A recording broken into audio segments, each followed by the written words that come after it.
shot him 9 times. Bro. Alfonso was shot. Bro, what? Bro, just because this man told you, like, y'all ain't had no crazy fight, nothing. This man just told you, bro, my sisters ain't on that hood right, none of that, bro. Just show a little respect. You said and was cool with it. You shook the man's hand. And how your dumb ass just met somebody that was just disrespecting your sisters 5 minutes ago, and you gonna pull up at his crib, gang?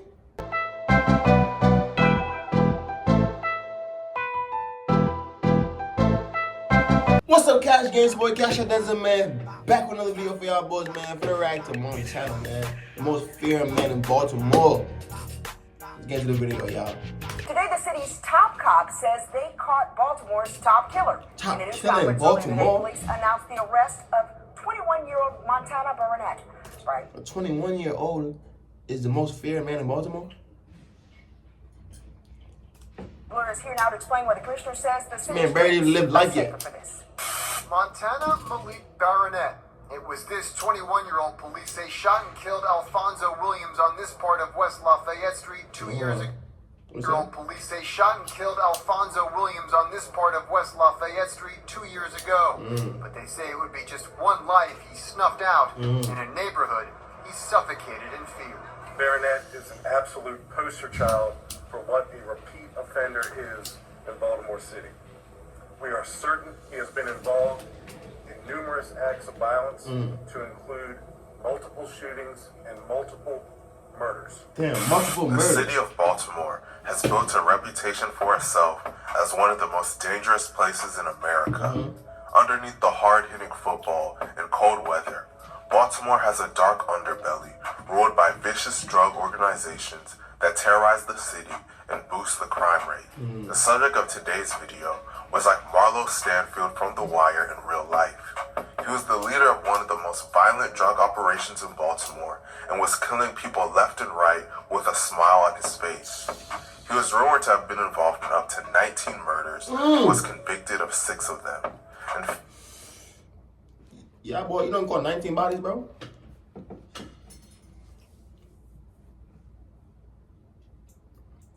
$19? They got a special spot for y'all niggas in hell. Like y'all seats customized in the cut. I mean, they got the people that did a little 1-2, they put them down there, but see, y'all got the customized seats there. They're waiting for y'all when y'all come down there. Waiting. Y'all niggas 19? the police named him the city's #1 trigger puller. tripping. The subject of today's video is none other than Montana Barronette, and today we're going to be telling his story. But before we get into the video, please be sure to like and subscribe. Montana Barronette, also known by the nickname Tana, was born in Baltimore, Maryland in 1995. He grew up in an area of Baltimore called Sandtown, Winchester. Sandtown, Winchester is one of the roughest areas in the whole city. According to BaltimoreCity.gov, over 50% of families there are living below the poverty line, and over 86% of children there were born to single-parent households. Growing up, Montana pretty much had to fend for himself. His father was a Jamaican immigrant and got deported when Montana was just 4 years old. His mother was always out 4 years old, your probably got deported. Crazy. in the streets and was rumored to be a drug addict. Baltimore is a city You say he was a drug was addict? always out immigrant and got deported when Montana was just 4 years old. His mother was always out roaming the streets and was rumored to be a drug addict. Baltimore is a city full of But drugs. really, bro, don't got nobody to look you don't got nobody to look at him, bro. Paying no mind. Mama was a drug addict. Your father got deported when he was 4 years old. You don't really got nobody that really, got no guidance or anything like that, bro. So we're talking that, like, y'all need to be in y'all kids' life, bro. Parents plays a big part in their, I don't understand how people be having kids, though, and they tell themselves that they don't got to be in their kids' life when they hit a certain age, like 14, 15, don't got to, like, what? That's the time you should definitely be in that motherfucking life. That's when they start doing all the things. Their mind start being fresh. They start wanting to do other things outside. They see their friends doing it because their mind's not fully developed yet. So they're easily influenced by anything. Bro, hey, come on, bro. I gotta know that though, bro. And in an area like Sandtown, Winchester, those are the only people making real money. Naturally, a young boy without guidance like Montana would look up to them and aspire to be just like them. And y'all can't tell me I know what I'll be talking about in these videos. I can't never tell me. Nobody could never come on this, my video talking about I don't know. I listen and I pay attention now. I just said He was that. around 7 to 8 years old. Montana and his brother named Terrell Sevels would get involved in the drug trade and start doing favors for drug dealers. Eventually, when they were young teenagers, a member of the Black Guerrilla family named Davon Robinson recruited them to run one of his drug operations in Sandtown. Over time, Montana and his brother would go on to start their own crew called TTG, standing for Train to Go. The TTG crew grew to over 300 members, and they were making over $50,000 a week, selling drugs and doing murder for hire. Despite the money he was making, Montana wanted to be respected and feared by those around him. This would lead to him becoming more and more violent, and he would soon grow into a cold-blooded murderer. Like one thing I never understood about the streets, right? Why being a gangster, right? Like why when people want to be gangsters, right? Like they want people to fear them though, bro. Like why do you want people to like love you to the point where like they could go talk about you, like regardless if you in the streets or whatever, they could say, yo, I ain't gonna lie, bro, this man right here used to hold me down. This man used to, anybody that play with us, try to bully us in the hood, he used to be there for us. He used to come around and give us a little 1-2. He used to be why y'all can't be one of those type of dudes? Y'all want people to fear y'all. Like when y'all come around, everybody gotta be on point with y'all. Everybody gotta make sure that they don't say certain things the wrong way around you or act a certain way around you because you a crash out. Why y'all want people to like, be like that? Why would you want to live your life being like that with people though, bro? I want to be loved, gang, in my hood. I want everybody around me. I don't want nobody to fear, have no fear for me, gang. Like I want people to look at me like somebody they could trust and can pull up when they got a little problem. They could talk to me, yo. Somebody bullying them, I can go handle that for them. Shit like that, like, yo, man, how weird, bro. On May 3rd, 2014, Montana would kill for the first time.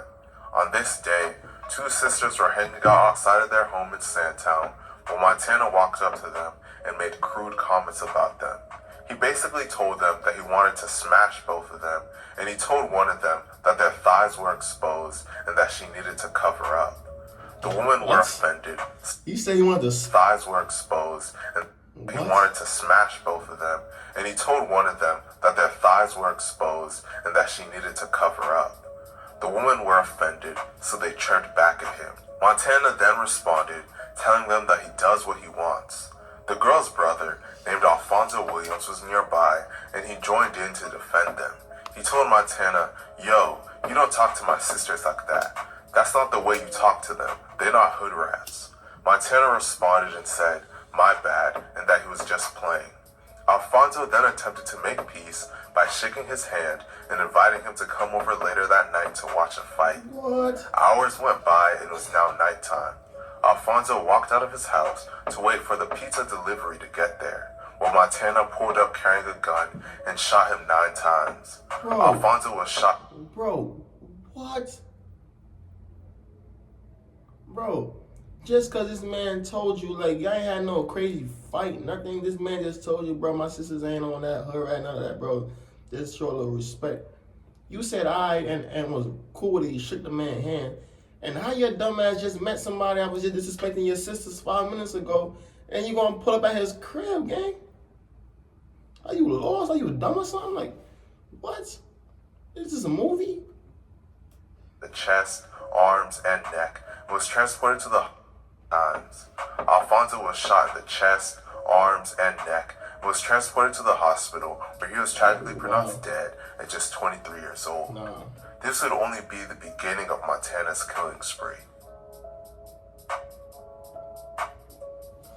Montana was close friends with a rapper named SH00TER. One of Tay's other friends, a man named Terrell Jarrett, made the mistake of misplacing a substantial amount of the rapper's money. When Tay confronted him about it, Hellrell proceeded to slap him. Following this incident, Tay would put thousands on Hellrell's head, and Montana would allegedly collect it. On June 29, 2014, Hellrell was playing dice on a sidewalk in the 1300 block of Ward Street when a gunman strode up to him and opened fire, striking him in the chest and stomach. Hellrell was taken to the hospital, where he was tragically pronounced dead at just 21 years old. Montana is believed to have been the gunman in this incident and the one that got paid. Unfortunately, the killing would have stopped there. 4 months later, 2 other local gangbangers, James Blake and Ronald Langley, were killed. Their mistake had been trying to kidnap Milk, a boy named Roger Taylor, who worked closely with a major drug importer named Shango Owens and was financing YGG's career. The kidnappers grabbed the wrong person. They kidnapped a guy named Scratch, named Darius Singleton, who was Tay's friend and had borrowed Milk's car. Right. After realizing they had the wrong guy, Blake and Langley stripped Scratch, took his money, and let him go. When word reached Milk and YGG, a bounty was offered. Both Blake and Langley were shot dead. James Blake was just 24 years old, and Ronald Langley was just 22 years old.